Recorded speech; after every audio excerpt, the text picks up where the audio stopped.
avoir des élus, des Françaises et des Français de l'étranger. J'ai vu Marion de Reykjavik qui est là. Voilà. Effectivement, la Commission Europe des écologistes avait planifié ce webinaire et on s'est dit que le sujet intéressait évidemment les Françaises et les Français établis hors de France. C'est pour ça qu'on a diffusé l'invitation parce que c'est un sujet par nature qui a une dimension globale et qui concerne aussi, pour information, il y a des Français qui sont résidents au Groenland, pas beaucoup. Et vous avez peut-être entendu qu'il y a un consulat qui a récemment ouvert. Ils ne sont pas nombreux, mais il y en a. Et donc, j'ai l'honneur de les représenter également. Vous dire aussi que tout va bien, c'est juste que je suis très malade et que j'ai de la fièvre, mais il n'y a pas autre chose. Donc, à part ça, tout va bien. Mais effectivement, je suis pas en grande forme, donc je répondrai à cette question et puis je pense que je vous écouterai de manière passive. Euh, alors moi, je suis évidemment pas une spécialiste du Groenland et on a des experts ici qui vous expliqueront tout. Mais ce qu'on m'a demandé de faire, c'est d'intervenir sur le lien qu'il y a entre la question qui est posée à l'Europe par les menaces de Trump sur le Groenland et le projet fédéraliste, qui est le projet des écologistes depuis toujours au niveau européen, et comment en fait on peut considérer, et c'est ce dont je vais essayer de vous convaincre rapidement, comment on peut considérer que le fédéralisme européen, le projet d'avoir une Europe fédérale, et en l'occurrence là, le projet pas si lointain parce qu'il faut le faire rapidement pour que ça fonctionne, mais pourquoi c'est une réponse adéquate, à la fois une réponse démocratique et aussi une réponse écologique à la question qui nous est posée. D'abord, je crois qu'il faut avoir en tête que ce que Trump menace quand il menace d'envahir, d'annexer, d'attaquer, d'acheter le Groenland, c'est à la fois une menace sur le plan idéologique et politique, c'est-à-dire qu'il s'attaque au fond à l'ordre mondial.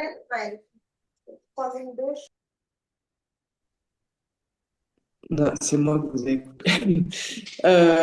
Donc, il s'attaque à l'ordre mondial mis en place après la Seconde Guerre mondiale, c'est-à-dire au fait que les conflits soient réglés par le droit.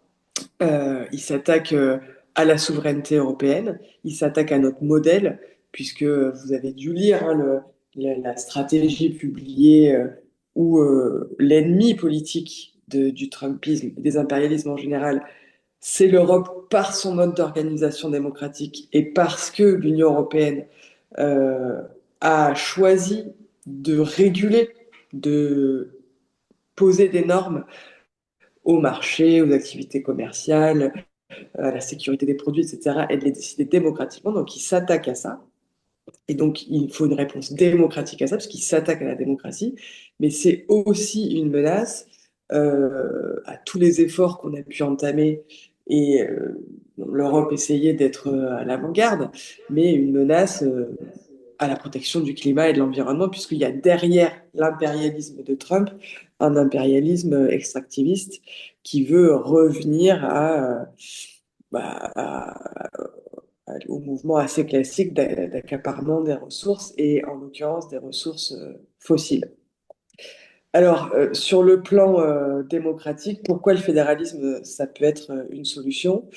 D'abord parce que en réalité, on n'en a pas d'autre. C'est-à-dire qu'aujourd'hui, ce qu'on a au niveau européen, à part la bonne volonté des chefs d'État et de gouvernement, s'ils en ont, c'est quelque chose d'assez fragile au niveau des traités européens.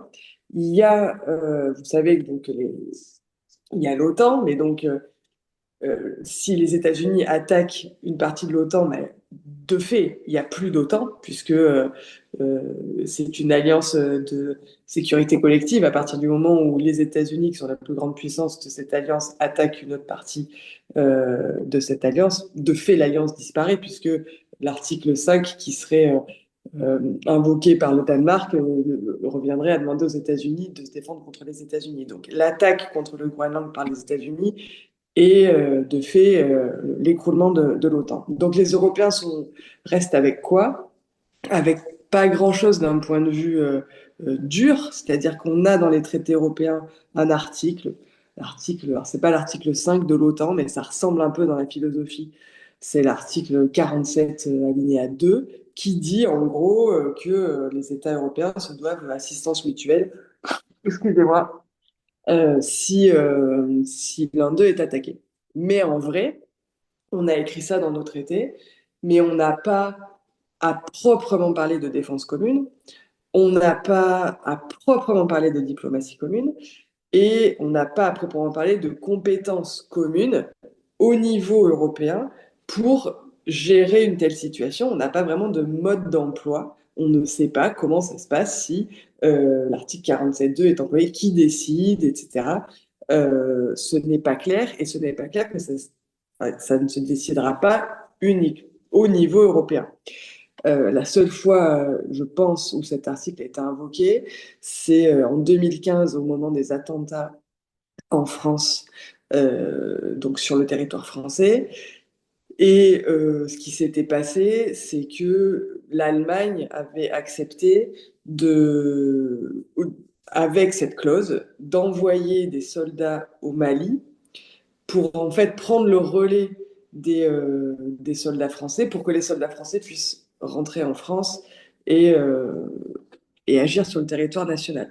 Donc c'est pas exactement la même chose que des contingents européens qui viennent défendre le territoire national d'un pays attaqué.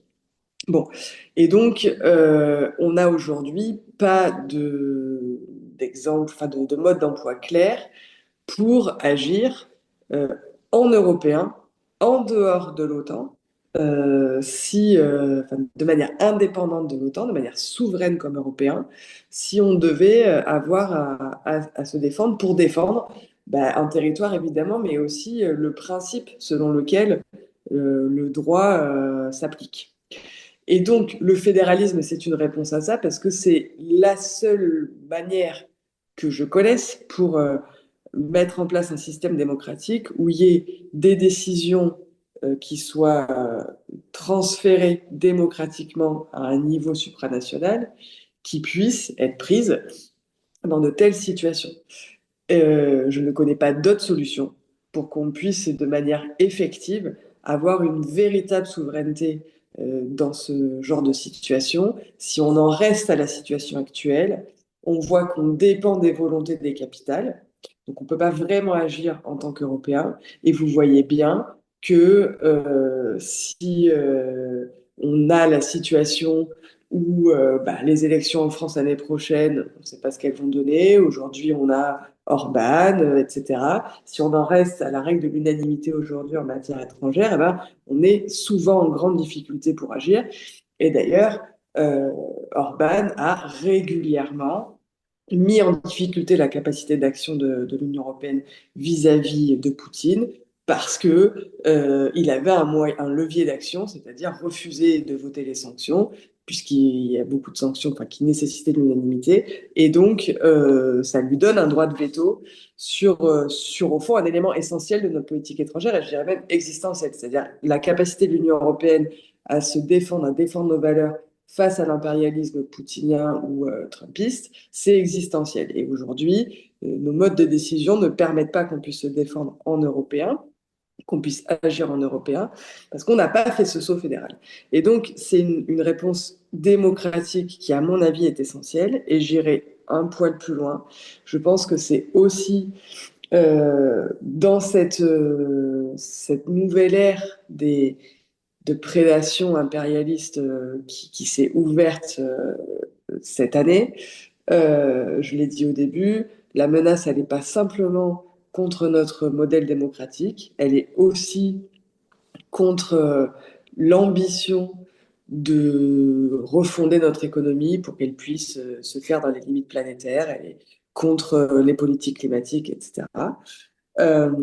Et on a bien vu, et fondamentalement la question elle est assez similaire, hein, l'Ukraine et le Groenland, les situations n'ont rien à voir, mais la question que ça pose aux Européens est très semblable. C'est-à-dire qu'au moment du début, enfin, en février 2022, on se rend bien compte qu'un des éléments de notre souveraineté et donc de notre démocratie comme Européens, c'est le fait qu'on puisse devenir souverain, autonome énergétiquement, puisque on se rend bien compte que quelque chose que les écologistes disaient depuis des décennies, c'est-à-dire que notre dépendance aux fossiles russes, et pas que, hein, nous rend dépendants à un autocrate qui a le projet de s'attaquer à notre modèle démocratique, et que une des armes, entre guillemets, un des moyens de défense, en tout cas, dans cette guerre, c'est de devenir souverain énergétiquement.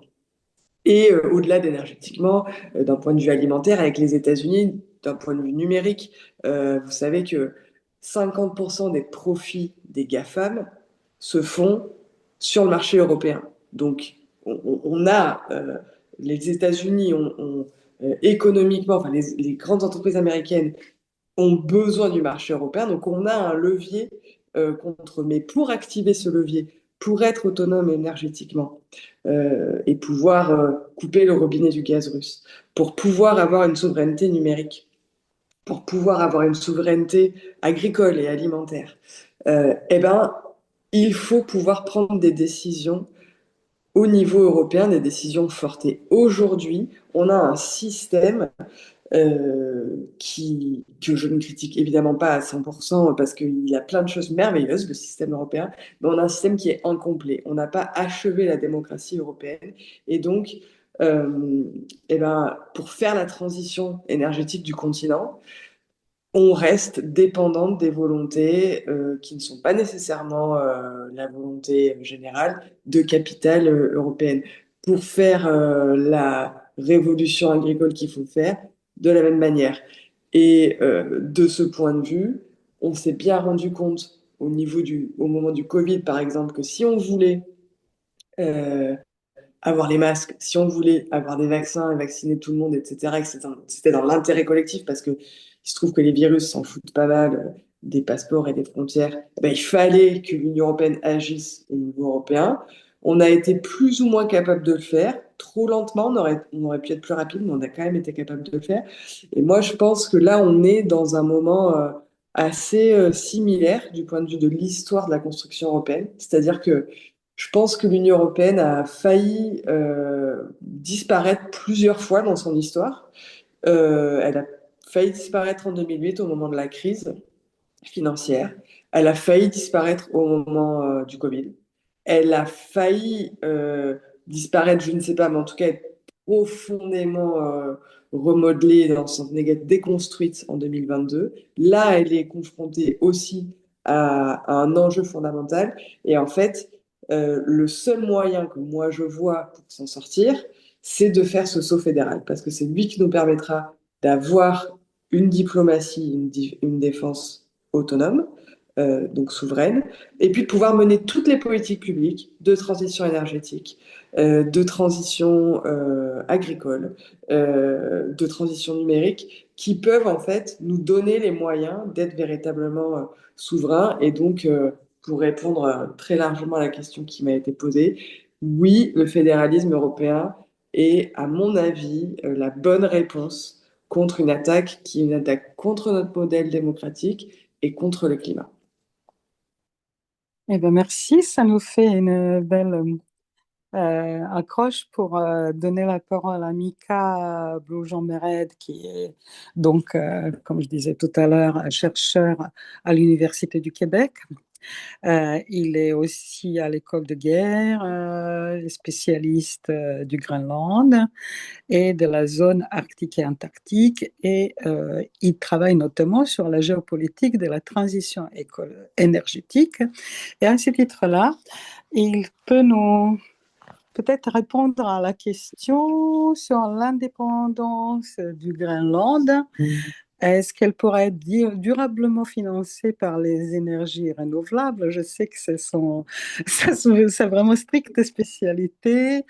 Est-ce qu'il y a un moyen de cette façon d'empêcher que l'extractivisme américains prennent pas sur les électrons verts, molécules vertes.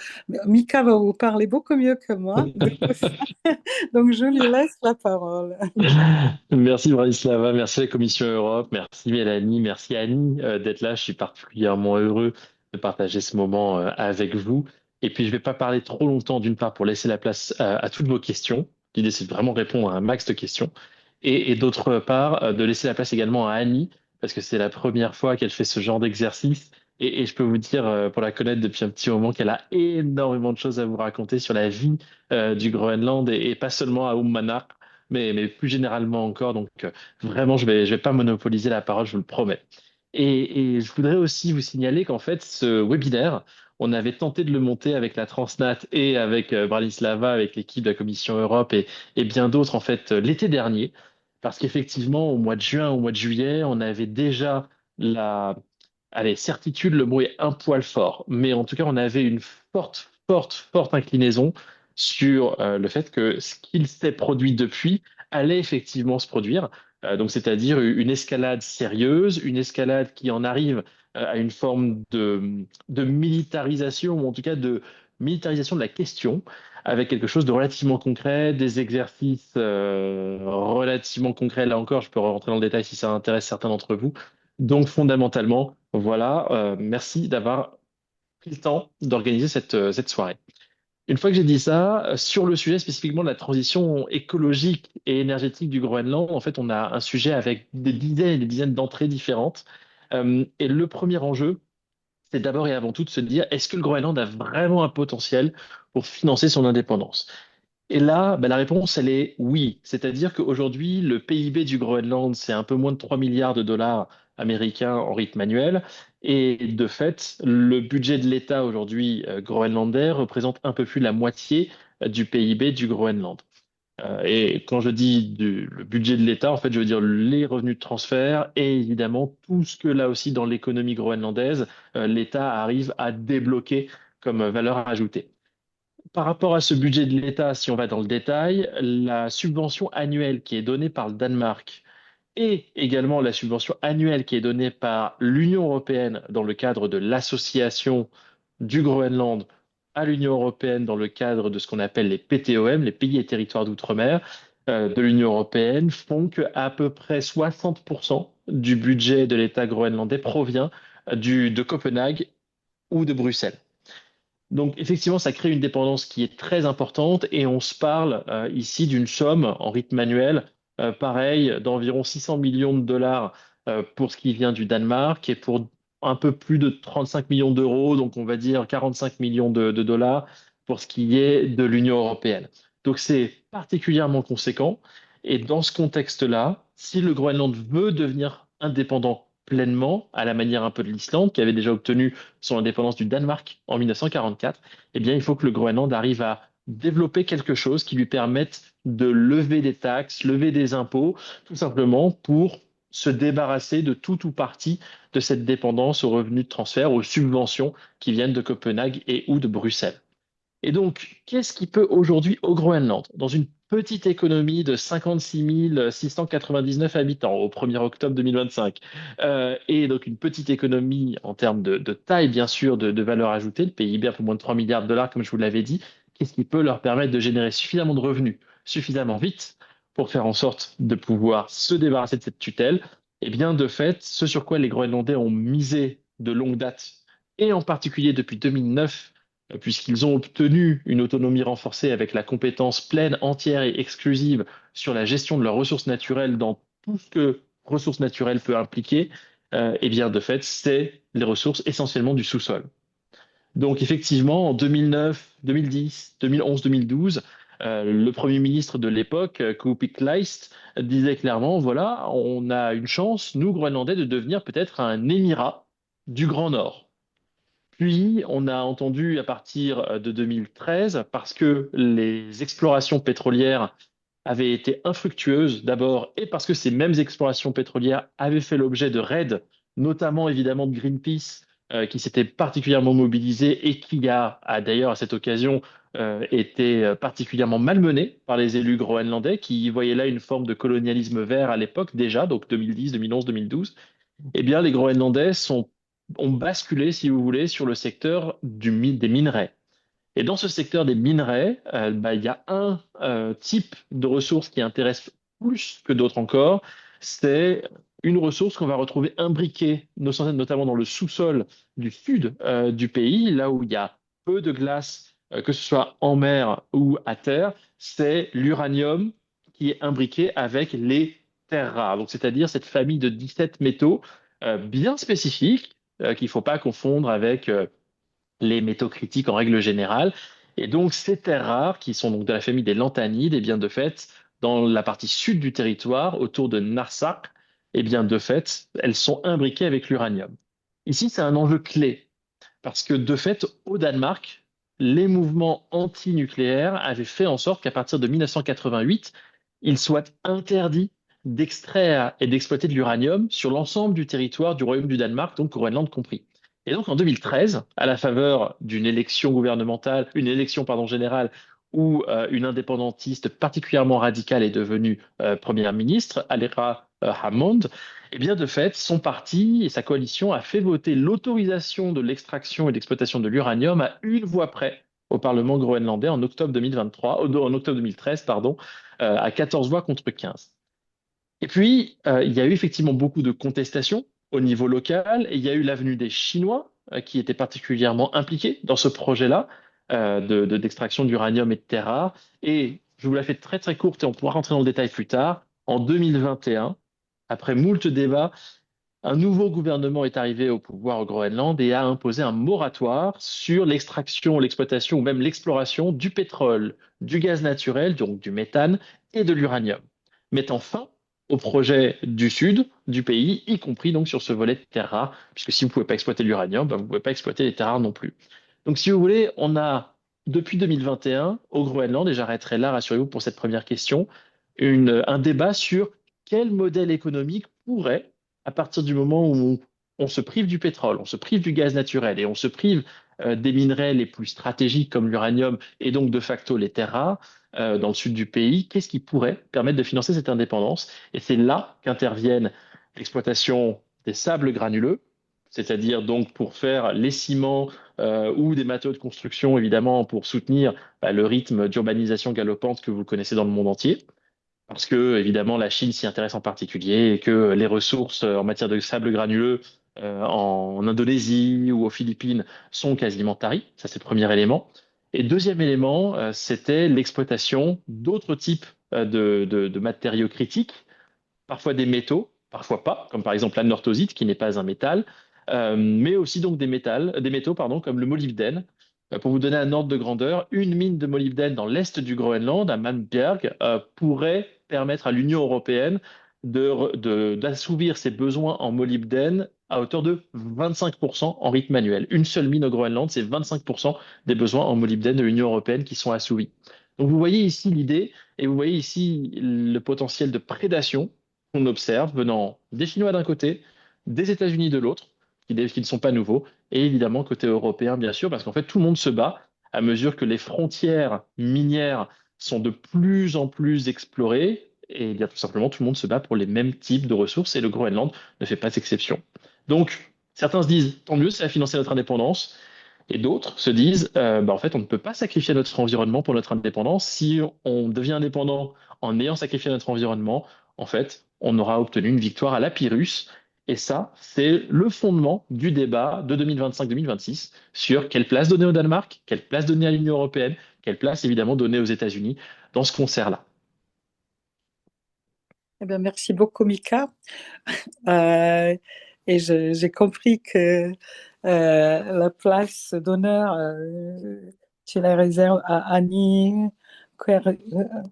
Kerwodan, qui est comme beaucoup de participants à cette soirée, une Française qui vivait pendant 11 ans à l'étranger, c'est-à-dire justement qui vivait à Groenland, à Umanak, et qui était donc directrice de l'hôpital d'Oumenac entre 2006 et 2017. Et donc, depuis qu'elle est revenue en France, elle est devenue fondatrice d'une association de jumelage entre Grandville et Oumenac et organise le festival biennal Allô, le Groenland, de Groenland à Granville. Et donc, ben, nous comptons sur elle pour nous donner tout plein de contacts à Groenland et à voilà, nous expliquer comment elle a vécu, voilà, et ce qui se passe aujourd'hui sur un plan micro personnel de ce qu'elle peut entendre des gens. Annie. Merci. Alors bon, moi je ne suis, vous l'avez bien compris, pas spécialiste en géopolitique ni spécialiste de l'Europe. J'ai vécu au Groenland, je connais le Groenland depuis 1986, date à laquelle j'ai commencé à faire des remplacements de médecins. J'étais tout jeune médecin à l'époque.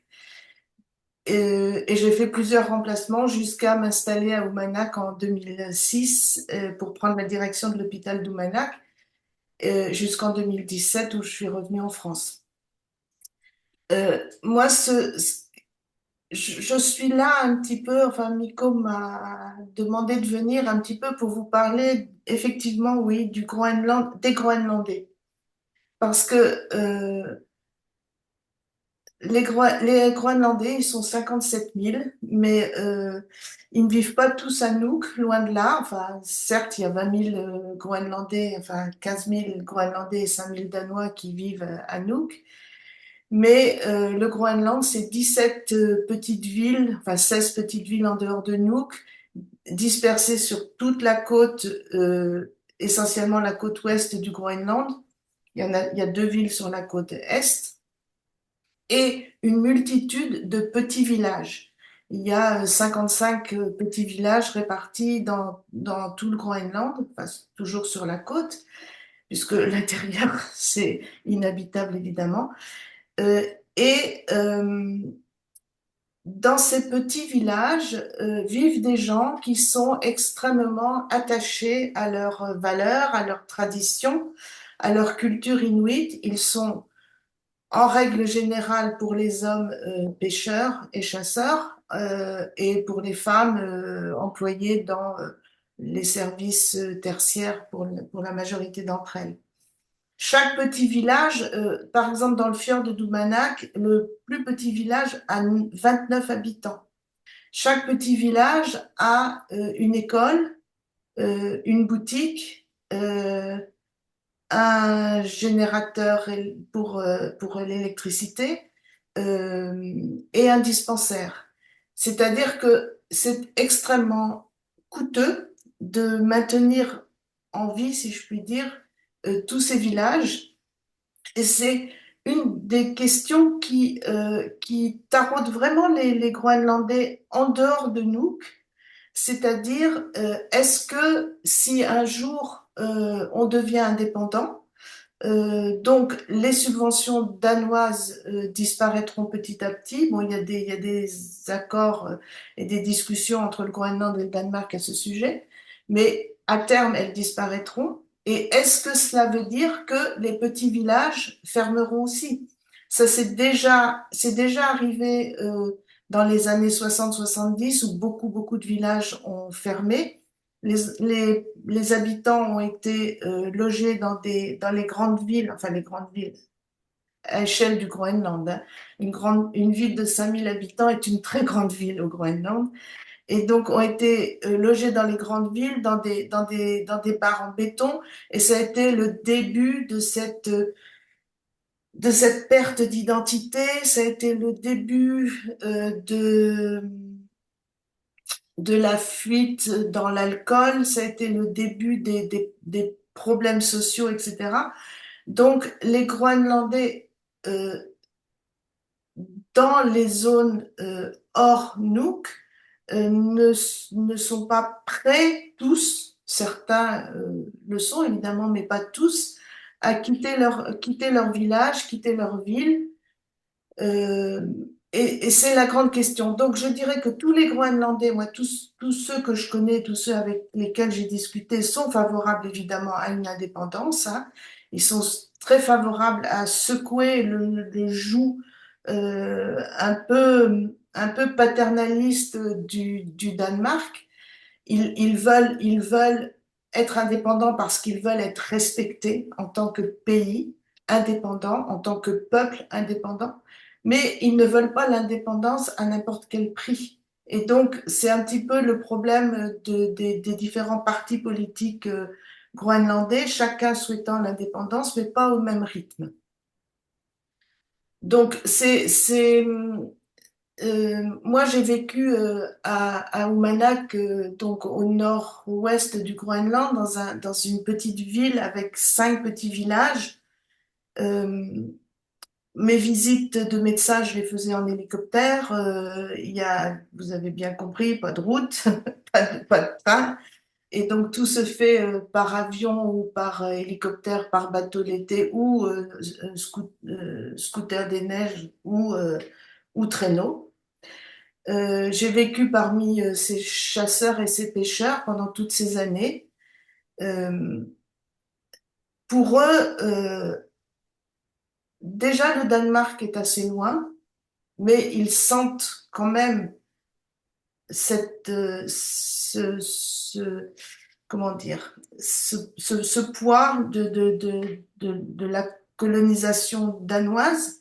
Mais l'Europe est encore plus loin et les États-Unis, bah, C'est c'est un pays qui les a attirés pendant quelque temps, qui attirait les jeunes, mais évidemment, actuellement, les États-Unis ne sont plus du tout en odeur de sainteté. Donc, voilà. Moi, ce que je peux faire, c'est, dans ce webinaire, c'est répondre à vos questions si vous avez des questions sur la vie quotidienne des Groenlandais. Mais je n'ai pas la grande sagesse et le grand savoir géopolitique de Miko. Euh, voilà, c'est tout ce que je peux dire pour l'instant. Je suis prête à répondre à vos questions. Merci beaucoup, Annie. Je vois dans le public présence de Gérard Onesta, qui est ancien vice-président du Parlement européen, et il a des idées aussi qui rejoignent un petit peu les idées de notre sénatrice Mélanie Vogel. Si Gérard Onesta veut prendre la parole, je peux lui donner comme ça à l'improviste. Gérard, est-ce qu'il est là? Sinon, s'il n'est pas là, si. Alors, je l'autorise à prendre la parole. Il faut juste que je le trouve. Ah, c'est toi qui dois lui donner la parole, Oui, d'accord. oui. Comme il y avait beaucoup de bruit de Ouais. micro, j'ai coupé. Oui, Voilà. oui, très Tac. bien. Je viens de l'autoriser. On vous présente Steven Bertal qui co-anime cette soirée avec moi, qui est aussi dans le bureau de la Commission Europe des écologistes et qui va, après cette intervention que j'ai spécialement autorisée, donner les autres autorisations pour les participants et essayer de résumer déjà vos questions que vous avez posées. Voilà. Donc Gérard, Merci de me donner la parole. Je ne m'y attendais pas, et d'autant plus parler des micros fermés, c'est difficile. Bonsoir tout le monde. Oui, j'ai mis une longue question que je vais même dû couper en deux puisque le chat ne permet pas de mettre plus de 1000 signes. Cette question, je n'ai pas voulu la lire, mais en substance, elle dit quoi? Comme m'a répondu Mélanie, c'est vrai qu'il y a un problème pour l'instant de savoir exactement quel est le statut du territoire du Groenland qui n'est pas dans l'Union européenne. Ce n'est pas une région ultra-périphérique comme peut être, je ne sais pas moi, les Açores. Cela a été, mais depuis le traité de sortie du Groenland de l'Union européenne en 1980, qui est rentré en vigueur en 1985, c'est un territoire à part. Certains, au niveau de l'Union européenne, ont dit oui, mais c'est quand même l'Europe. La preuve, ça appartient au Danemark. Mais d'autres, y compris la présidente de la Commission européenne, excusez du peu, a dit oui, mais on ne peut pas vraiment considérer que. eh bien, il suffit de préciser les choses. Il y a un outil institutionnel très peu connu, mais qui a déjà été utilisé. Ça s'appelle les déclarations interprétatives du traité. Quand il y a quelque chose qui n'est pas très clair dans un traité, il suffit que l'ensemble des chefs d'État et de gouvernement réunis en Conseil européen, ça va prendre 1 heure. C'est une procédure extrêmement courte. C'est préparé par un petit corépère avant, mais c'est extrêmement court. Il faut certes l'unanimité, mais qui oserait se retrancher d'une décision aussi importante? Il suffirait qu'ils disent, eh bien écoutez, l'article 42.7 du traité, qui dit que si un territoire de l'Union européenne est attaqué, les autres membres de l'Union européenne doivent répondre par tous les moyens. Tous les moyens, il est même précisé que ce n'est pas forcément des moyens militaires pour les pays qui ont une tradition de neutralité. Eh bien, il suffirait de dire que cette clause s'applique au Groenland en tant que territoire associé au Danemark. Point. Et là, on lève toute ambiguïté. Ce serait un signal politique extrêmement fort. Alors, on peut même prévoir pour nos amis groenlandais une clause de fin de cette situation. Il suffirait qu'à la simple demande, soit de Copenhague, soit de Nuuk, on décide que cette déclaration devient caduque pour revenir à une situation ex ante une fois que M. Trump ne sera plus aux affaires ou sera définitivement sous Valium, je ne sais pas. Mais avec cette déclaration qui est sur le plan institutionnel extrêmement rapide à prendre, on pourrait lancer un signal politique qui ne coûte rien, qui n'est pas belligène, mais qui dit attention, ici c'est chez nous, si vous franchissez cette frontière, c'est à l'Europe tout entière que vous attaquez. J'aimerais savoir l'avis de nos participants ce soir sur une telle initiative politique. Qu'est-ce qu'ils en pensent? Est-ce qu'ils y voient des obstacles? Moi, j'ai beau chercher dans toutes mes archives et regarder toute la jurisprudence, je ne vois aucun obstacle. De telles déclarations interprétatives ont été prises pour la Charte des droits fondamentaux, pour l'euro, pour Schengen, et chaque fois avec une force juridique aussi importante que celle des traités. Je vous remercie. Merci Gérard. Steven, est-ce qu'il y avait dans le lot d'autres questions qui rejoignent un petit peu cette partie, cette question? Ou sinon, on donne la parole pour répondre directement. Il y avait d'autres questions sur la souveraineté et elles sont un peu différentes, donc je proposerais, vu que celle-là est très réglementaire, de plutôt répondre directement et ensuite on peut enchaîner sur des questions qui sont relatives au modèle fédéral qui rejoignent de manière indirecte celle-là. Je te laisse.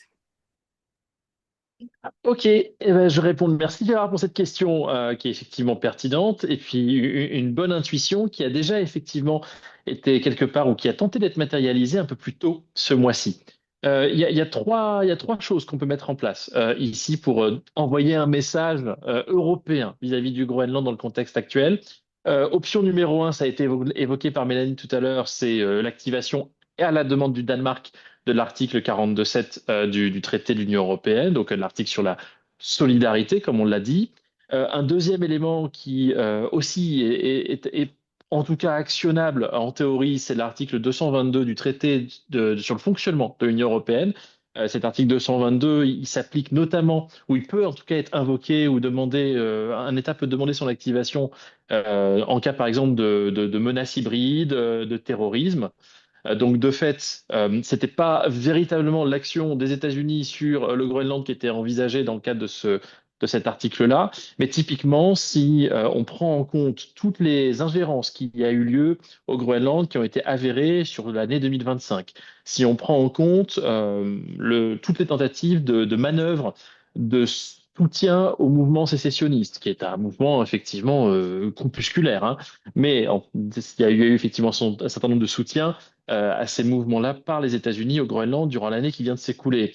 Ou si on devait arriver à un cas, par exemple, où on avait les deux câbles sous-marins qui permettent au Groenland d'être connecté avec le reste du monde, donc les câbles sous-marins bien sûr numériques au fond de la mer.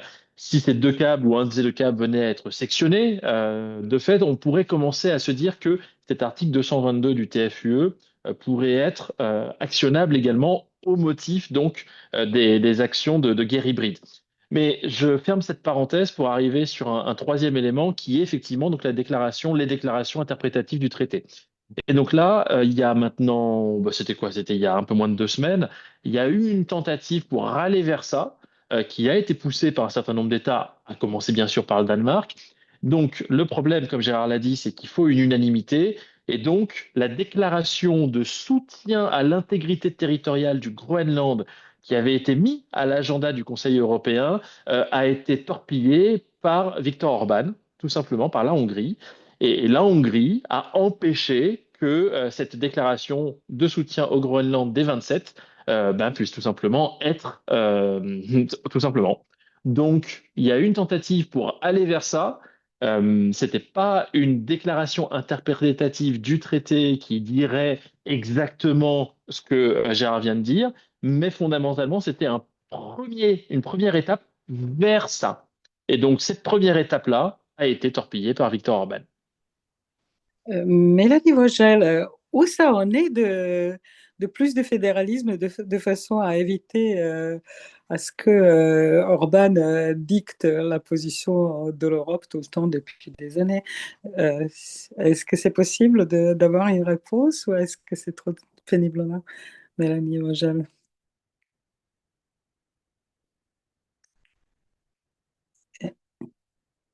Est-ce qu'elle est avec nous? Bon, Mélanie Vogel n'est plus là apparemment. Bon, Steven, je te laisse la partie animation. Oui, bon, j'ai proposé à Mélanie de lui rendre son micro, mais effectivement, peut-être qu'elle aura l'occasion d'intervenir plus tard. Donc, comme je disais, il y a d'autres questions liées au modèle européen. Alors, je vais vous donner deux questions et vous pourrez répondre de façon successive. Donc, une première question de Gilles Morin qui demandait le fait que les Européens aient voté contre une constitution européenne est-il un obstacle au fédéralisme européen? Donc ça, c'est la première question. Et la deuxième, que je vous donne tout de suite, qui est un peu liée, un peu plus technique. Elle a été rédigée par Anna Seur, doctorante à l'Université d'Ottawa. Donc, comme on peut le voir en Alberta, par exemple, le fédéralisme est instrumentalisé. Donc, c'est lié à l'actualité. Donc, est-ce que, il ne faudrait pas plutôt accorder une place à la souveraineté westphalienne dans notre ordre mondial et comment repenser la souveraineté comme résiliente face aux impérialismes et capacités de défense inégales? Je vais vous les remettre dans le chat pour les intervenantes et intervenants pour que vous puissiez les relire si besoin. Merci beaucoup, Steven. Je pense que les deux questions sont plutôt à l'endroit de Mélanie qu'à notre endroit avec Annie, puisque nous ne sommes pas des responsables politiques. Cependant, ce que je peux vous dire d'un point de vue théorique sur ce cas-là, c'est que dans le cas spécifique du Groenland, très clairement, on est sur un territoire qui, comme beaucoup d'autres territoires transocéaniques, ultramarins de l'Union européenne, ont des spécificités qui font que c'est difficile d'envisager un fédéralisme qui aille jusqu'à ces territoires. Je prends un exemple concret. Si demain matin, le Groenland devait changer de statut et devenir, par exemple, une région ultra-périphérique. Alors, pour repréciser 2 secondes, si tout le monde n'est pas familier avec le mécanisme, les outre-mer européens, les territoires transocéaniques, répondent généralement à 3 statuts européens. Statut numéro 1, c'est le cas par exemple des îles Hollande rattachées à la Finlande et des îles Féroé rattachées au Danemark. Ils n'ont pas de lien d'association avec l'Union européenne. Fin de l'histoire. Donc il n'y a même pas à débattre du sujet. Ils ont choisi de n'avoir aucun lien. Puis ensuite, pays et territoires d'outre-mer. C'est le cas, par exemple, du Groenland, c'est le cas, par exemple, de la Polynésie, c'est le cas, par exemple, de la Nouvelle-Calédonie-Kanaki, de Wallis et Futuna, ou encore des terres australes antarctiques françaises, par exemple, ainsi que 3 territoires de la Caraïbe néerlandais. Et de fait, dans ces territoires-là, une partie du droit européen va s'appliquer et ça va être, si vous voulez, au cas par cas, selon des formes de négociation qui sont propres pour la plupart de ces territoires à chacun d'entre eux.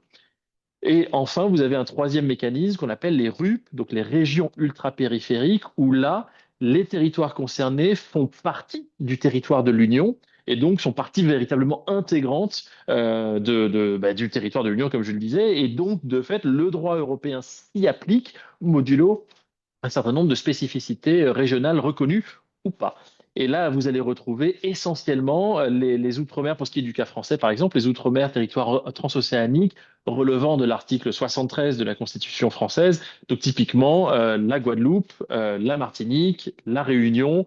Vous allez retrouver Mayotte, vous allez retrouver également la Guyane, par exemple. Donc dans ces territoires-là, vous allez avoir un niveau d'intégration qui fait que s'il y avait effectivement l'émergence d'un fédéralisme européen, ces territoires feraient partie du champ d'application territoriale de ce fédéralisme. Ce qui n'est pas le cas des PTOM que j'ai évoqués juste avant, qui ont une association unique, propre, et qui est généralement renégociée tous les 5 ans, d'une manière ou d'une autre. Je la fais très très courte et très très synthétique là. Je ne rentre pas forcément plus dans les détails, mais si vous voulez, on peut.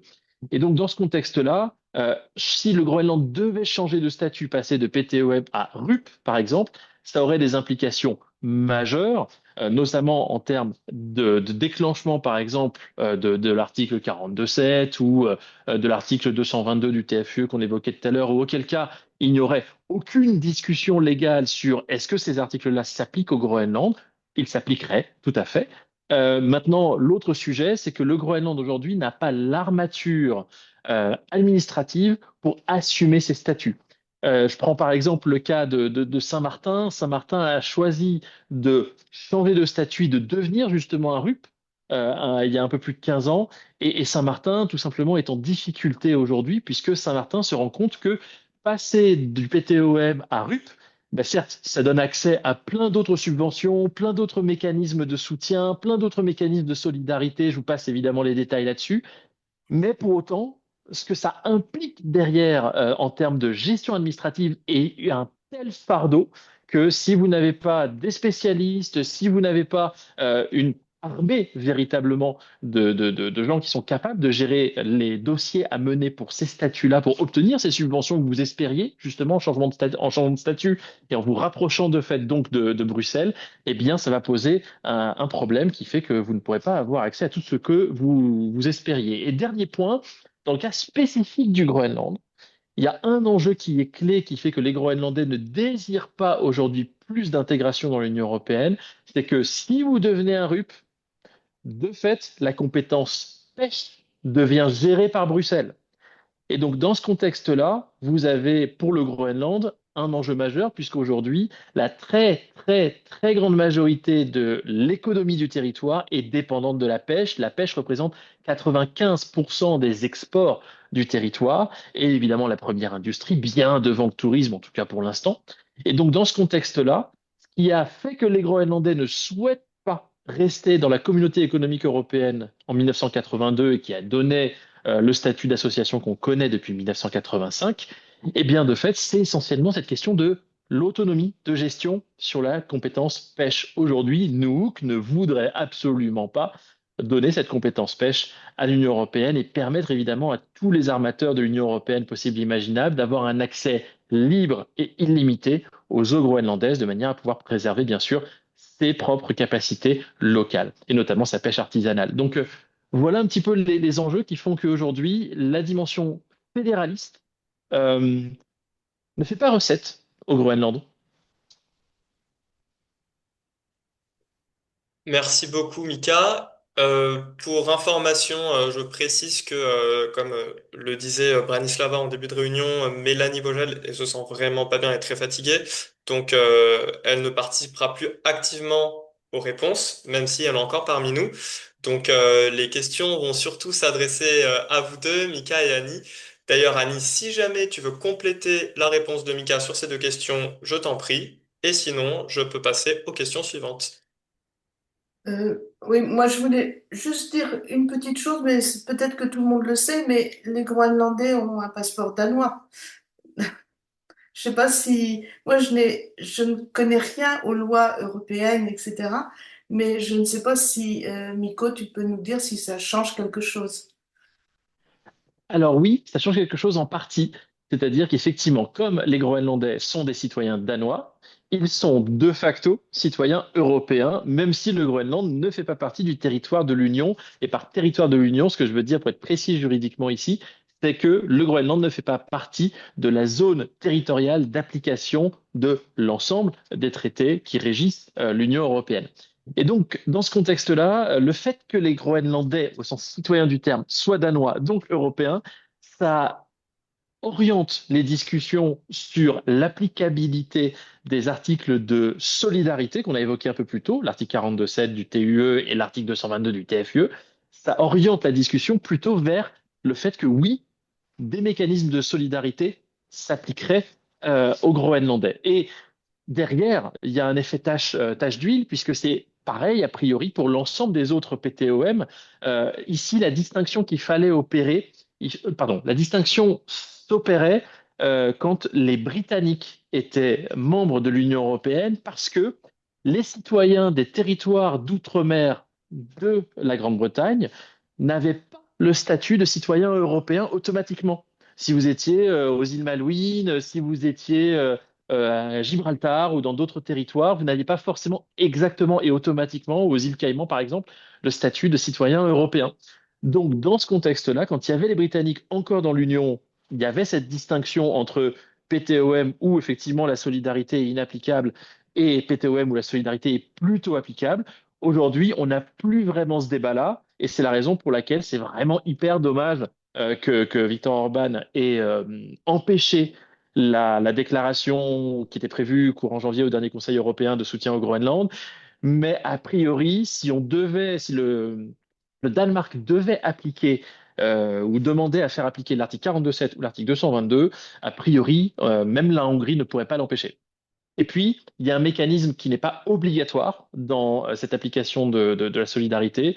Donc, même si les Slovaques ou, je ne sais pas moi, par exemple, effectivement, les Hongrois ne souhaitaient pas appliquer cette dimension de solidarité, ça n'empêche pas les 21, 22, 25 ou 15 autres États européens de, effectivement, appliquer cette solidarité avec le Groenland ou avec les territoires PTOM français, par exemple.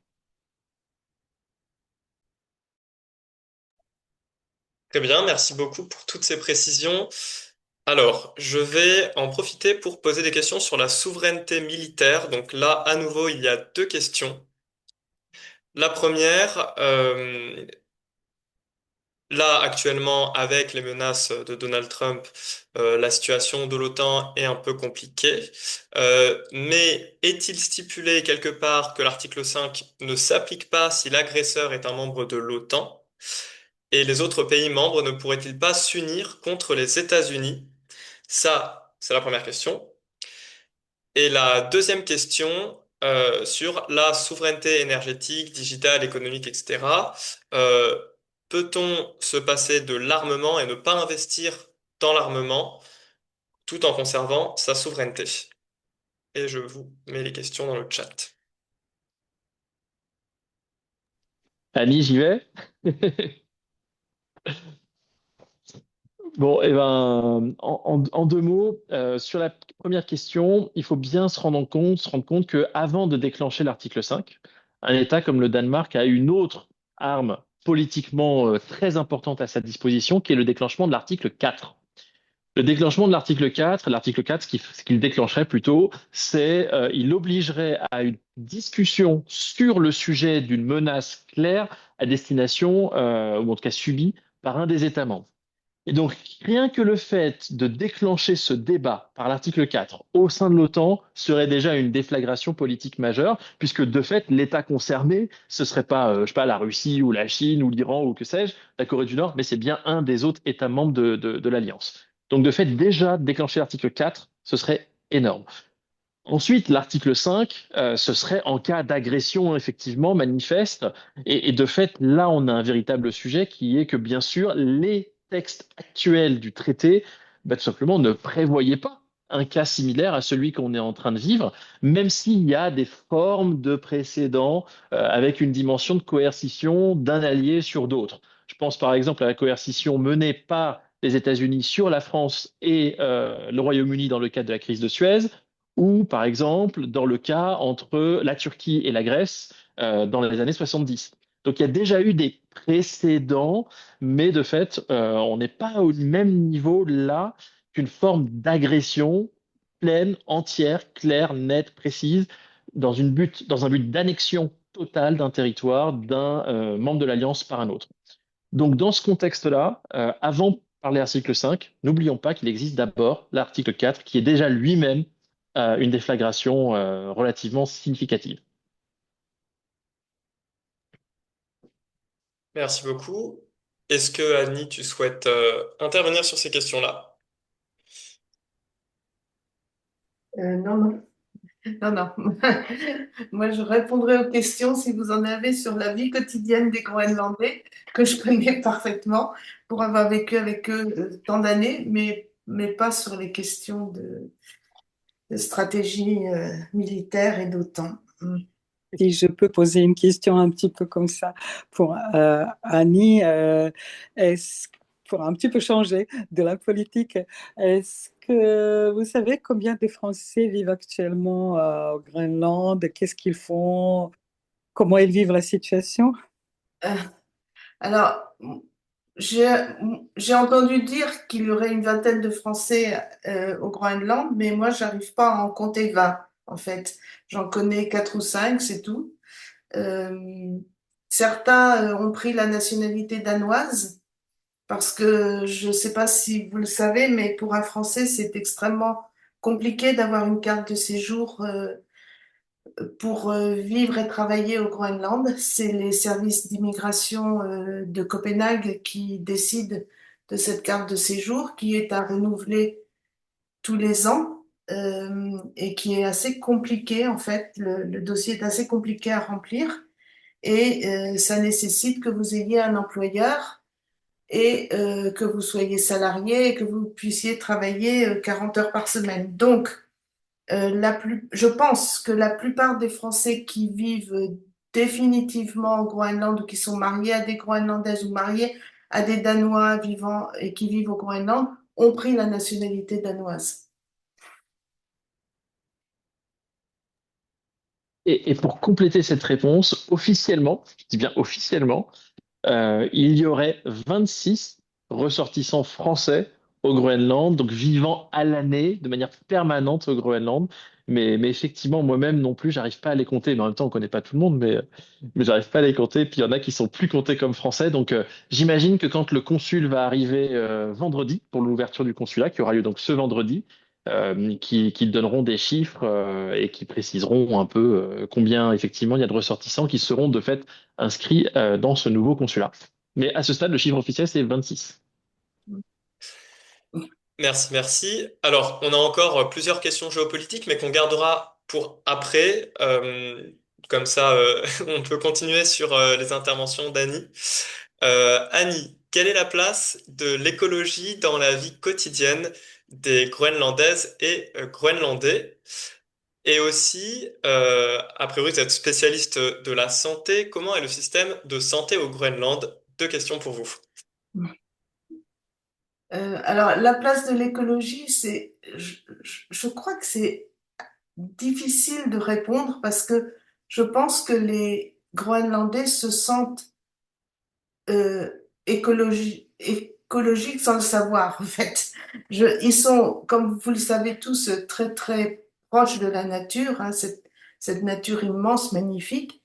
Euh, Ils respectent les quotas toujours dans la pêche, dans la chasse, etc. Ils,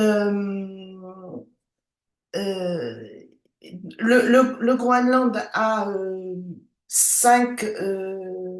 au point de vue énergétique, il y a 5 barrages hydroélectriques donc, qui fournissent, je crois que c'est, enfin, Miko le sait mieux que moi, mais c'est 60% de l'énergie au Groenland. Le reste, bah, c'est des énergies fossiles avec les générateurs dans les petits villages et dans les petites villes. Mais vous n'allez pas rencontrer de Groenlandais qui va vous dire oui, moi je suis écolo. Non. Ils le sont par nature, je dirais. Et bien évidemment, ils souhaiteraient, enfin, à Oumanak où j'habitais, et dans tous ces petits villages et ces petites villes, ils souhaiteraient pouvoir être indépendants des énergies fossiles. Donc, ils ont essayé, il y a eu des tas de petits micro-projets au sujet de l'éolien et au sujet c'est compliqué parce que au Groenland, soit il y a énormément de vent, soit il n'y en a pas du tout. Euh, et puis pour le solaire, c'est un petit peu compliqué aussi parce que en fait, ça serait très bien l'été parce qu'il y a 3 mois enfin du moins dans le nord du Groenland, il y a 3 mois de, de, de soleil sans discontinuer, mais c'est compliqué aussi et je pense que ils n'ont pas eu, ils aimeraient pouvoir implanter ce genre de projet, mais ils n'ont pas eu vraiment d'appui ou de subventions conséquentes pour tout ça. Voilà ce que je peux en dire sur l'écologie au Groenland. Au sujet de la santé, alors c'est très compliqué parce que alors le système de santé est calqué complètement sur le système de santé danois, sauf que le Groenland n'a pas les ressources financières nécessaires pour avoir un système de santé vraiment très très performant. Alors, tout est gratuit, les hôpitaux sont gratuits, les médicaments sont gratuits, les dentistes sont gratuits, et enfin, tous les soins dentaires sont gratuits, et euh, chaque petite ville et chaque petit village a un dispensaire où il y a une cabine de télémédecine de façon à pouvoir communiquer avec les médecins qui sont dans chaque petite ville, et chaque petite ville a un hôpital. Dans les cas les plus compliqués, les patients sont transférés à Nuuk ou au Danemark. Et quand ils sont transférés au Danemark, c'est un petit peu compliqué et là, le gouvernement groenlandais, pardon, doit payer pour l'hospitalisation des patients au Danemark. Et ça, je sais que c'est des discussions qui sont en cours entre le Danemark et le Groenland en ce moment pour que ce soit les Danois qui finalement payent les consultations et les hospitalisations des Groenlandais au Danemark. Le système de soins, il est confronté à d'énormes difficultés. D'abord, les distances, le manque de transport facile, et puis le recrutement des médecins et des infirmières puisque le recrutement ne peut se faire en gros qu'en Scandinavie, puisqu'il est demandé de parler danois pour pouvoir travailler au Groenland.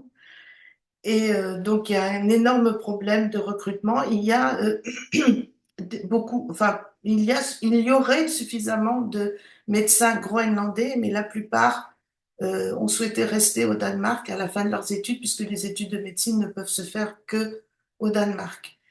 Donc, le système est bancal.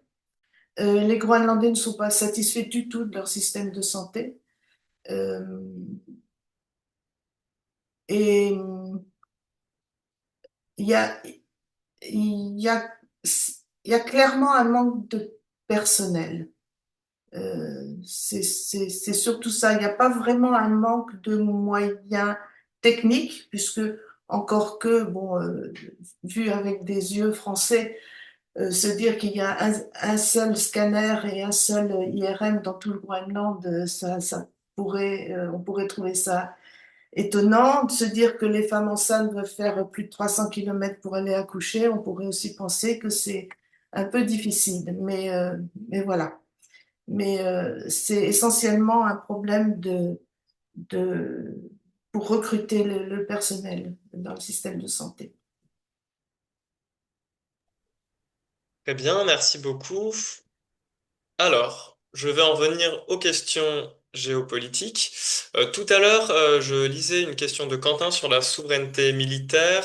Je vais la reposer. Donc, la souveraineté étant énergétique, digitale, économique, mais aussi militaire. Est-ce qu'il est possible de se passer de l'armement et de ne pas investir militairement pour assurer sa souveraineté ou tout en assurant sa souveraineté? Alors oui, oui, c'est possible. Et il y a un cas qui le prouve, c'est le cas de l'Islande, puisque l'Islande n'a pas d'armée et n'a que des gardes-côtes. Mais de fait, ça implique un certain nombre de, on va dire, de stratégies qui sont des stratégies qui sont néanmoins limitantes en pratique. C'est-à-dire que les deux principales stratégies vont être, une stratégie évidemment d'alliance dans un plus grand ensemble, donc auquel cas bah, l'Islande est membre de l'OTAN. Effectivement, ce sont les membres de l'OTAN qui assurent la sécurité bien sûr de l'Islande. Et dans un autre cas encore, pardon, dans l'autre stratégie, on va parler ici d'une stratégie de hedging, donc c'est-à-dire une stratégie de couverture. Et ça, l'Islande la pratique depuis maintenant une petite quinzaine d'années avec des avantages, mais beaucoup d'inconvénients. Et vous allez voir tout de suite de quoi je veux parler.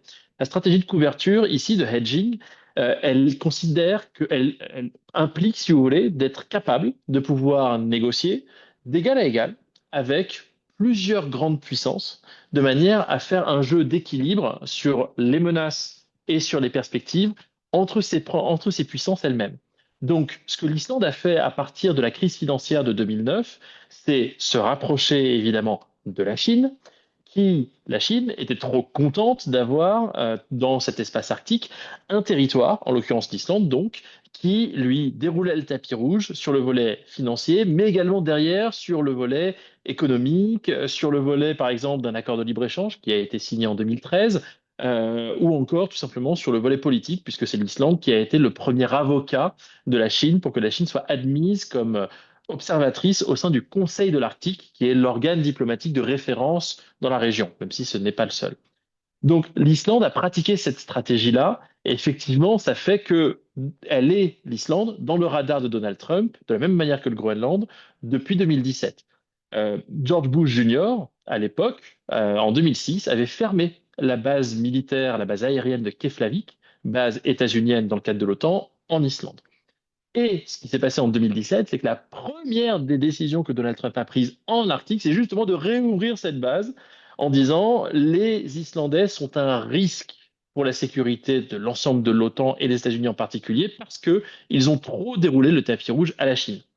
Ce discours-là, Donald Trump l'a appliqué dès l'année suivante, 2018, au Groenland, en disant la même chose, en disant on voit que la Chine prend de plus en plus pied au Groenland et va peut-être organiser la construction d'aéroports, la construction du réseau 5G, la construction de d'autres choses comme celle-là qui pourraient avoir à la fois une dimension militaire tout en ayant une dimension civile, ce qu'on appelle les infrastructures duales. Et donc, dans ce contexte, ça a amené Donald Trump à escalader jusqu'en août 2019 par rapport à cette menace chinoise, dans le cadre de cette stratégie de couverture qu'on a évoquée depuis tout à l'heure, mais tout simplement à dire, je veux racheter le Groenland parce que le Groenland est un risque sécuritaire. Donc là, on n'est pas sur le sujet des ressources, on n'est pas le sujet de terres rares ou du molybdène ou que sais-je, ou même des routes maritimes, on est sur un pur sujet de théorie de sécurité. Donc oui, on peut être indépendant sans avoir d'armée, mais ça ne vient pas évidemment sans risque. Et même dans le cas du Costa Rica, puisque je vois que ça a été cité en commentaire, de la même manière, le Costa Rica doit mener de la même stratégie de hedging, donc de couverture entre grandes puissances, pour essayer de limiter l'influence trop grande d'une grande puissance par rapport aux autres. Mais de fait, en pratique, ce sont les États-Unis, là encore, qui sont les plus influents dans ce territoire-là. Merci, ça nous fait une bonne transition pour la question d'après de Francis. Alors, je m'excuse par avance, je risque d'écorcher quelques noms. La question donc c'est comment interpréter le fait que Jørgen Wever, donc le mari de Viviane Motzfeldt, qui est la ministre des Affaires étrangères du Groenland, qui est donc présentée comme une star entre guillemets de la résistance à Donald Trump, ait vendu des sociétés et actifs miniers du Groenland à Ronald Lauder, qui est le milliardaire chargé par Trump du rachat du Groenland. Ah. Alors, dans la question, il y a une partie de la question qui n'est pas exacte. C'est-à-dire que les deux boîtes du mari de Viviane Motzfeldt, il y a une boîte qui est axée sur justement l'exploitation des ressources en eau, et il y a l'autre boîte qui se veut être une boîte en fait d'intermédiariat pour les grands projets et essentiellement, en tout cas c'était la perspective, les projets miniers. Ces boîtes d'intermédiariat au Groenland ont, à pullulé, le mot est un peu trop fort, mais en tout cas ont beaucoup émergé à l'occasion donc de l'autonomie renforcée de 2009, qui a permis donc encore une fois au gouvernement autonome du Groenland d'avoir la pleine et entière capacité exclusive en termes de politique publique sur la gestion de son sous-sol et donc de ses ressources naturelles en général. Et donc on a vu beaucoup d'élus groenlandais ou de membres du cercle, on va dire familial, d'élus groenlandais, à la fois des ministres ou des anciens ministres ou des parlementaires ou des anciens parlementaires, etc., créer ces boîtes d'intermédiariat pour espérer tout simplement faire de l'argent en faisant venir des investisseurs australiens, canadiens, européens, etc. Chinois aussi, pourquoi pas. Et donc, dans ce contexte, effectivement, le mari de Viviane Motzfeldt a créé ces deux boîtes dans une perspective tout simplement de faire de l'argent. Il n'y a pas photo. Et aujourd'hui, il ne s'en cache pas, ni lui ni elle, Viviane Motzfeldt, que c'est un risque sécuritaire et que justement, ils doivent être particulièrement vigilants parce qu'effectivement, Ronald Lauder, ben, on sait qu'il fait partie effectivement de ceux qui, dans le premier cercle, allez, disons le deuxième cercle, histoire de faire une distinction entre le cercle des financeurs et le cercle politique de Donald Trump, eh bien, tout simplement pousse évidemment pour que, il y ait des actions de plus en plus offensives sur le Groenland depuis un certain nombre de mois, pour ne pas dire donc d'années. En l'occurrence, je fais référence bien sûr à ce que j'ai évoqué sur 2018-2019. Donc ils ne s'en cachent pas et ils le disent clairement et ils le disent que justement ils seront vigilants, etc. Et très franchement, s'il y a des élus groenlandais qui sont prônes à la corruption ou des anciens élus qui sont prônes à la corruption, et on les connaît, Annie, on va pas citer de nom, mais on en connaît, de fait, il y en a qui ont un peu plus de valeur que d'autres, dirons-nous, et qui cherchent à essayer de se sortir du risque, où en fait quelqu'un qui était un simple investisseur et qui a pris des parts minoritaires dans un projet ou dans une société ben, se révèle être en fait un investisseur prédateur au service d'une grande puissance dans des enjeux plus politiques que des enjeux tout simplement de commerce. Merci beaucoup. Alors, en parlant de commerce, ça m'amène sur le sujet des ressources. Il y a eu deux questions liées aux ressources. La première, est-ce que le Groenland a des ressources géothermiques? Et la deuxième, on note que derrière la menace de Donald Trump de saisir le Groenland, il y a les métaux rares. Quel serait l'impact sur l'environnement d'une exploration des métaux rares? Alors, merci pour ces deux questions. Pour ce qui est des ressources géothermiques, en tout cas du potentiel géothermique, la réponse est non. C'est-à-dire que quand on fait, et ça a été fait encore en 2025, une analyse de l'ensemble de l'île par rapport à ce qu'il y a en Islande, entre guillemets, juste à côté, on voit très très bien le différentiel de potentiel géothermique entre le Groenland et l'Islande. Donc oui, l'Islande est un territoire où aujourd'hui la géothermie est une contribution majeure, plus de 60% à la production d'électricité locale. Le Groenland, ce n'est pas une perspective, au Groenland, ce n'est pas une perspective qu'on envisage à ce stade. Le Groenland a d'autres potentiels. Certains ont été évoqués par Annie, effectivement. Et pour vous donner un ordre de grandeur, avec le nouveau barrage hydroélectrique que le gouvernement groenlandais espère construire, on devrait arriver à plus de 80% de l'électricité du territoire qui serait donc sur la base d'énergie renouvelable. Et effectivement, il y a un sujet de stockage de l'énergie, de distribution de l'énergie.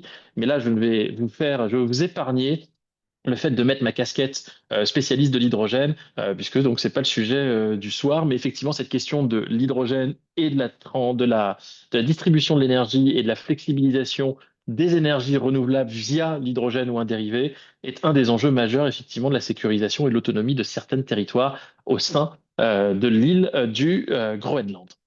Maintenant, sur le deuxième volet, et je l'ai oublié, Steven, est-ce que vous pouvez me relancer sur le deuxième partie de la question? C'était sur les terres rares, je crois, sur la pollution des terres rares. Absolument. Ah, Quel Annie, serait vas-y, je l'impact t'en sur prie. l'environnement d'une exploration des métaux rares? Eh ben, avant de répondre à cette question, je cède la parole à Annie qui voulait réagir. Non, non, non, je voulais juste te rappeler que c'était au sujet des terres rares, mais, mais enfin, à ce sujet, moi, ce que je peux dire, hein, c'est que au début, quand Alekhine Hammond parlait de cette mine extraordinaire dans le sud du Groenland, au-dessus du petit village de Narsak, euh, elle avait un petit peu omis de parler de la pollution que ça entraînerait. Et les Groenlandais ont, enfin du moins moi je parle pour le Groenlandais moyen qui habite dans son petit village au nord du Groenland, n'avait pas vraiment compris les enjeux que ça entraînait.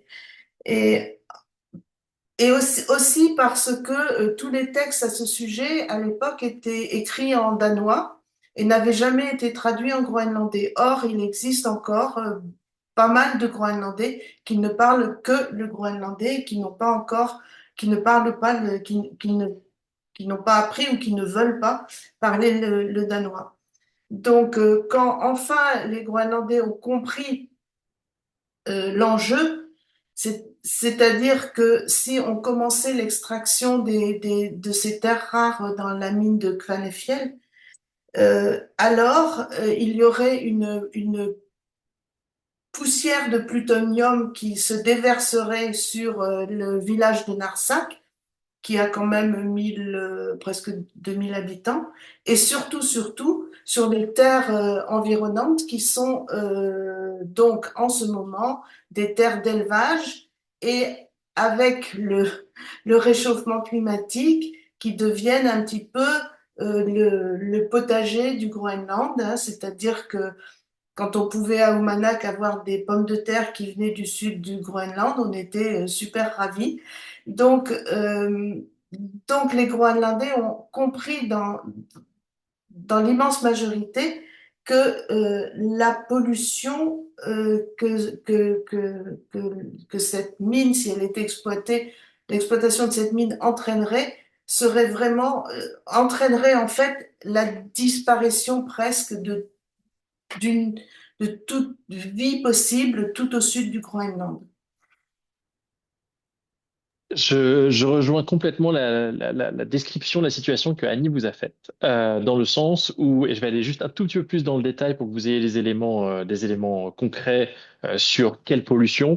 En fait, donc, on se parle de la pointe sud du Groenland, qui est donc à une latitude de 59 degrés nord, donc c'est pas le haut Arctique, et c'est un territoire où vous pouvez effectivement avoir de l'élevage, vous pouvez avoir effectivement de l'agriculture et dans lequel vous avez aussi des perspectives liées au tourisme. Donc, première des choses, il y a un enjeu de priorisation industrielle, je mets industrie entre guillemets par rapport à la taille évidemment du Groenland, entre est-ce que dans cette région du Sud, on préfère miser sur ces mines extrêmement polluantes ou est-ce que on préfère une agriculture de subsistance qui permet à une partie du Groenland de pouvoir se débarrasser de la tutelle d'importation du Danemark, premièrement, et deuxièmement, est-ce qu'on aussi privilégierait pas à cette occasion le tourisme? Parce que de fait, si vous avez une mine de terres rares et d'uranium et de thorium et de fluorite à ciel ouvert que tout le monde peut voir depuis son bateau, si vous voulez, c'est pas véritablement la perspective la plus réjouissante pour laquelle, qu'ils viennent pour un tourisme de la dernière chance ou pas, les touristes se rendraient au Groenland. Donc, dans ce contexte-là, effectivement, il y a eu une priorisation industrielle qui a été très claire et qui s'est retrouvée dans le résultat des élections générales au Groenland de 2021, où effectivement cette question-là de la mine de Narsak, ou les mines, je devrais dire, de Narsak, a été absolument fondamentale et a débouché sur l'élection de Mutsi Egede, donc c'est-à-dire le leader du parti Inuit Ataqatigiit en 2021, et sur ce moratoire sur le nucléaire. Les deux mines dans le sud du pays, donc de quoi on se parle à côté de Narsak, c'est deux mines qui sont à grosso modo 10 km l'une de l'autre, avec une mine potentiellement à flanc de montagne. Donc on n'est pas sur quelque chose d'enterré ou de souterrain, et donc quelque chose de très visible, de fait. Ici, on parle donc de terres rares, famille de 17 métaux des lanthanides. On les exploite quasiment tous, sauf le prométhium qui est radioactif. Et ça a un lien avec ce qui va venir, c'est que les autres métaux qu'on va retrouver dans ces mines, c'est du thorium, c'est de l'uranium, c'est la fluorite. Et donc, de fait, il y a deux mines séparées. Il y a une mine qu'on appelle Tandbrise ou Kringlerne, et une autre mine qu'on appelle Kvanefjeld en danois ou Kvannerssuit en Kalaallisut, donc en groenlandais de l'Ouest. Et donc, la mine qui a le plus fait parler, c'est la deuxième, c'est la mine de Kvannerssuit, parce que c'est la mine qui était la plus proche de rentrer en exploitation. Donc, Annie a parlé de toute la dynamique de licence sociale, de concertation qu'il y a eu et qui a été de fait tronquée, notamment avec des textes qui n'ont pas été traduits en groenlandais comme ils devaient s'y engager, etc., etc. Mais de fait, ils ont eu l'autorisation de lancer des travaux potentiellement pour cette mine, travaux qui ont été stoppés net par le Covid, puis ensuite par le moratoire de 2021. Cette mine-là, elle aurait pu être construite, en tout cas c'était le plan financier, en 5 ans. Donc elle aurait dû rentrer en service en 2025. 2020, 2025. Et cette mine-là aurait dû produire effectivement donc de l'uranium, des terres rares, et ce qu'elle avait d'intéressant, et du thorium et de la fluorite, mais peu importe ici, ce qui était intéressant dans cette mine, c'est deux choses. Un, qu'il y avait une quantité de terres rares suffisante pour envisager une exploitation commercialement exploitable. Et deuxièmement, un profil de distinction, de discrimination entre les différentes terres rares qui était quasiment similaire à la demande mondiale. Si je ne suis pas clair, en une phrase, je précise, je détaille. Dans ces 17 terres rares, vous avez essentiellement pour le marché mondial d'intéressant le dysprosium, le néobium, le cérium, l'yttrium ou le néodyme. Et donc, ce qui est intéressant dans une mine de terres rares, c'est que vous allez extraire tous ces métaux, puis après, vous allez devoir les séparer. Et donc, en fonction de la séparation, ben, vous allez avoir plus ou moins de néodyme, plus ou moins de praséodyme, plus ou moins de néobium, etc. Et donc, si vous avez une mine où, quand vous faites votre séparation des différentes terres rares, vous avez en fait une concentration qui est similaire à ce que le marché demande, bah de fait, vous allez avoir une mine qui va être plus rentable que les autres parce qu'en fait, ça veut dire que vous n'allez pas avoir beaucoup de pertes. Il n'y a pas beaucoup de choses que vous allez extraire de cette mine qui ne va pas être utilisée, vendue sur le marché. Et donc, Kvanefjeld ou Kvanersuit intéressait énormément le marché mondial. Ce sont les Australiens qui ont développé la mine à partir de 2007, puis les capitaux chinois sont arrivés, exactement pour ces raisons-là. On a un taux de concentration intéressant, on a une demande qui est similaire à celle du marché, pardon, un taux de concentration et une discrimination des métaux similaire à celle du marché, à peu de choses près, et effectivement ce lien avec l'uranium qui permettait évidemment de faire une deuxième voie de commercialisation. Et donc, en un mot, parce que j'ai été trop long déjà, et pardon pour ce petit tunnel, excusez-moi, je voulais être précis, je l'ai été peut-être trop. Le sujet qu'on a, il est le suivant, c'est que vous allez polluer à tous les échelons de tous les maillons de la chaîne. Vous allez polluer au moment, évidemment, de l'extraction. Puis, quand vous avez votre roche, vous allez devoir séparer les métaux entre eux. L'uranium d'un côté, les terres rares de l'autre, etc. Et ça va demander des adjuvants chimiques, ça va demander évidemment énormément d'eau, etc., qui vont faire que vous allez avoir une pollution massive. Ces eaux polluées par le processus de séparation, ben, soit vous les gardez dans des cuves, mais plus les cuves sont étanches, plus c'est cher, soit vous allez tout simplement les garder à ciel ouvert. Alors dans la réglementation groenlandaise, l'idée c'était qu'il n'y ait pas de cuves à ciel ouvert, une sorte de méga bassine si vous voulez, pour ces eaux usées, comme ils le font très bien en Chine. Et de fait, il n'empêche que même si vous avez des cuves, ben, vous pouvez dire qu'elles sont étanches, mais vous n'avez jamais un risque zéro. Et de fait, ce que les Groenlandais de Narsark ont expliqué, à juste titre, c'est que s'il y avait la moindre fuite d'eau polluée, voire d'eau radioactive, je la fais vraiment très très courte encore une fois ici, à cause de l'uranium, etc., bah de fait, c'est l'ensemble de la zone, comme Annie vous l'a très bien dit, qui serait tout simplement contaminée. Donc, de fait, existe l'élevage, existe le tourisme, existe l'agriculture. Qu'est-ce qu'on fait dans cette seule zone du Groenland qui, en fait, est véritablement un climat tempéré, un peu similaire, si vous voulez, un peu à Bergen ou voilà, au centre-sud de la Norvège? Qu'est-ce que vous faites?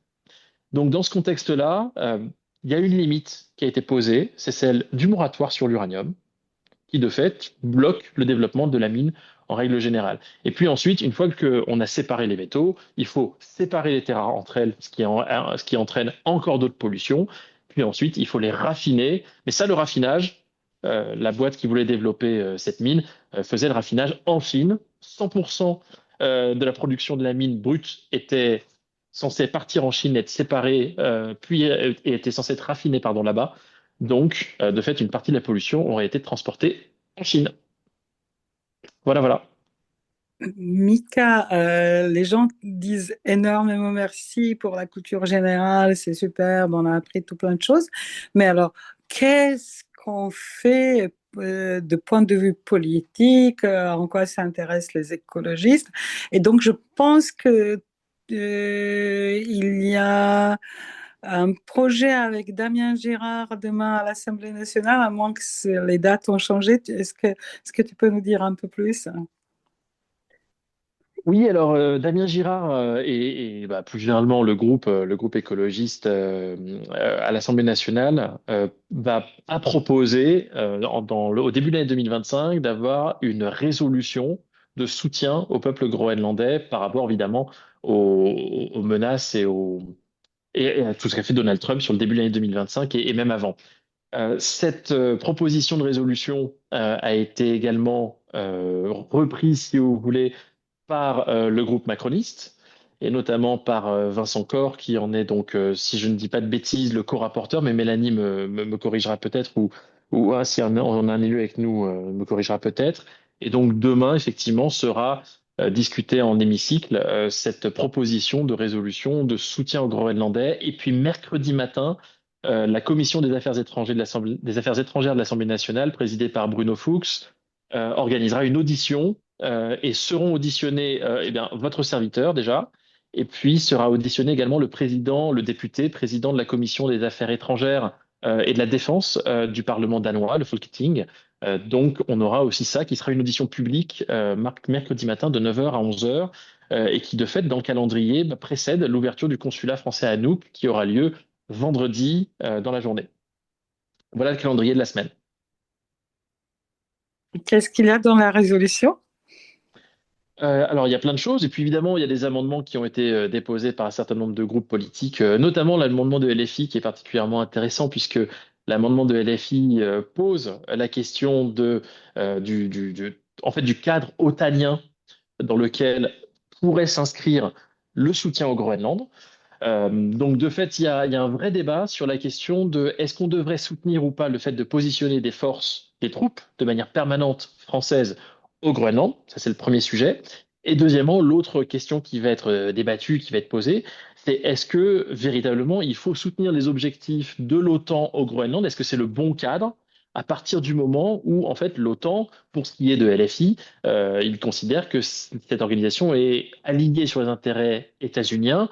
Là où, par exemple, moi, ce que je vais vous dire, c'est que avec ce qu'on a vu au Groenland depuis donc ce mois de janvier 2026 et le fait que les États-Unis ne participent pas aux exercices militaires autant au Groenland, par exemple, au mois de septembre 2025, l'exercice Arctic Light 2025, donc, eh bien, de fait, je me demande si véritablement l'organisation, l'OTAN en tant qu'organisation, a vraiment un intérêt au Groenland qui est aligné à ce stade sur les intérêts des États-Unis. Donc, ces deux choses-là vont être discutées. Et puis, au-delà de ça, ce qui va être discuté, c'est évidemment quel est le niveau de soutien que la France devrait apporter, qu'est-ce que le ministère des Armées, qu'est-ce que la présidence de la République, etc., peut faire pour essayer de donner du soutien qui soit concret, sachant que ce texte-là a été proposé en réalité en commission il y a maintenant plus de 9 mois. C'était mai ou juin 2025, si je dis pas de bêtises. Donc, entre le moment où c'était discuté en commission, voire en groupe d'études, et le moment où ça arrive devant l'Assemblée au sens de l'hémicycle, bah, évidemment, il y a eu des actualités et des évolutions du sujet.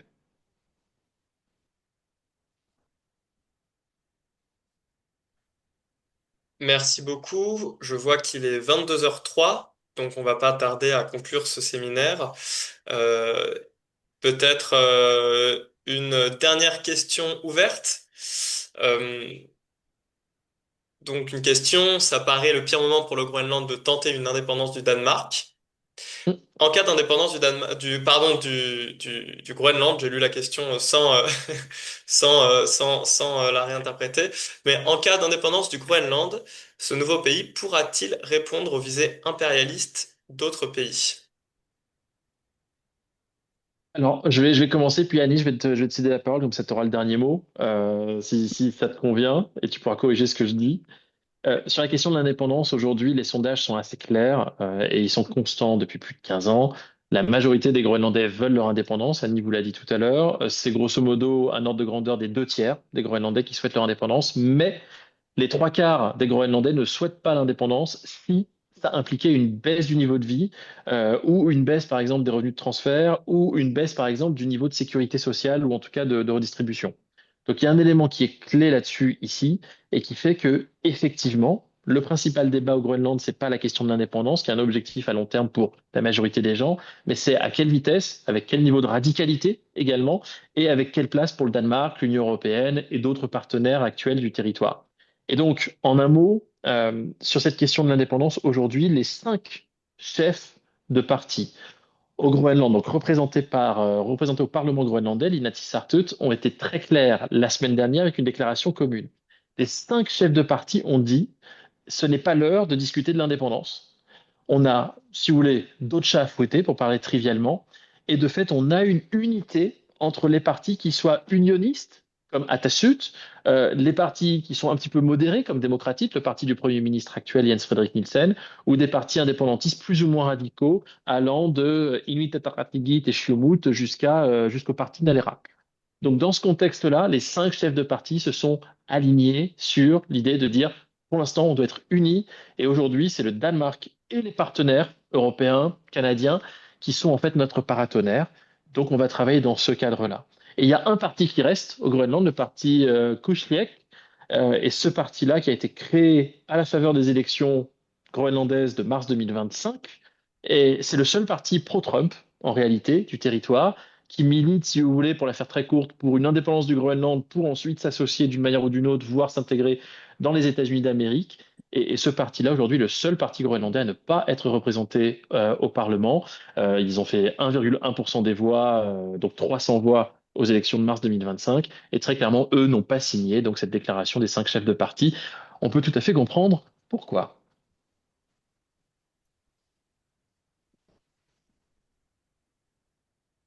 Et Merci peut-être beaucoup. Annie, si tu pour souhaites... ajouter, Ah, Oui, enfin, moi, je suis complètement d'accord avec ce que dit Miko, c'est-à-dire que ça fait effectivement des années que j'entends mes amis parler d'indépendance, mais ça reste quelque chose d'assez théorique en réalité. Et ça n'est pas vraiment comme je le disais au début, ce n'est pas vraiment une indépendance totale qu'ils souhaitent. Je pense que c'est surtout euh, secouer un petit peu de leurs épaules le- l'ingérence très courtoise et très qui a toujours été pacifique mais très paternaliste des Danois. Et en fait, quand ils parlent d'indépendance, ils veulent surtout qu'on les respecte que peuple, que personne aussi pour chaque Groenlandais, parce qu'il y a eu par le passé, enfin vous le savez, des, des, des scandales le Danemark ne s'est pas toujours comporté d'une façon exemplaire vis-à-vis du Groenland et il y a toujours dans la population danoise cette impression que le Groenland est un pays assisté, qui n'est peuplé que d'alcooliques, etc. On l'entend encore malgré tout, moins maintenant bien sûr, mais on l'entend encore. Donc en fait,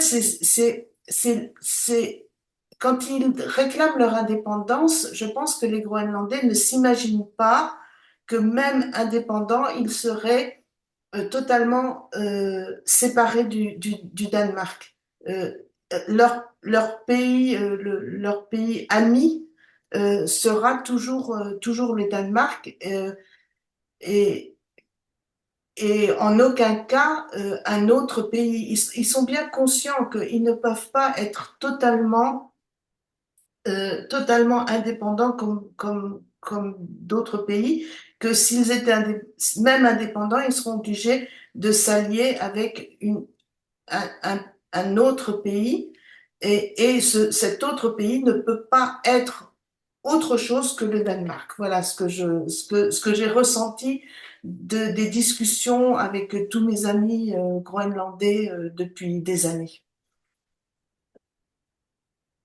oui, je rajouterais, je suis allée sur le site du plus grand syndicat de Groenland et ils ont affiché euh, un communiqué de 5 syndicats réunis qui disait la même chose, que ce moment-là n'est pas le moment de chercher à affaiblir le royaume de Danemark. Voilà. C'était très clair. Donc, je pense que ça, dans toutes les couches, pas seulement les partis politiques.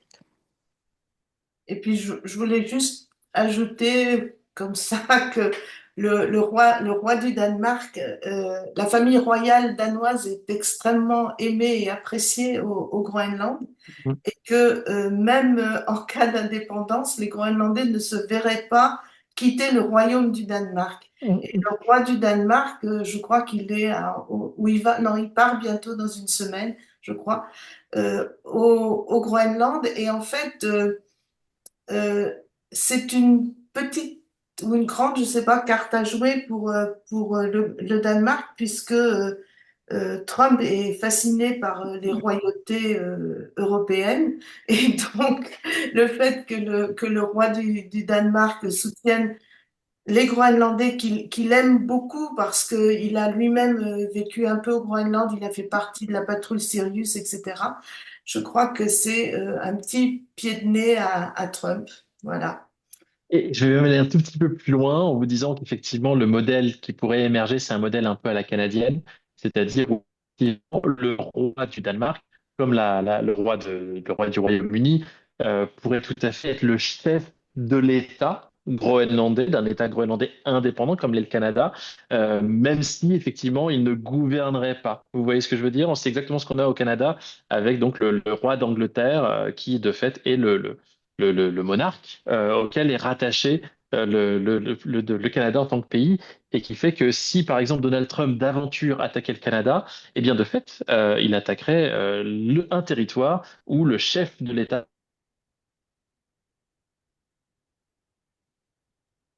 Ah, nous avons perdu Mika, dommage. Bon, on a compris ce qu'il voulait dire, le chef de l'État et un roi de notre pays européen. Bon. Ben, je pense qu'on va remercier tous les participants parce que ça commence à faire tard et que les gens commencent à nous quitter. Steven, si tu as quelque chose à dire encore. Oui, absolument. Alors j'en profite pour passer une petite annonce pour les personnes qui seraient intéressées par les travaux de la Commission Europe des écologistes.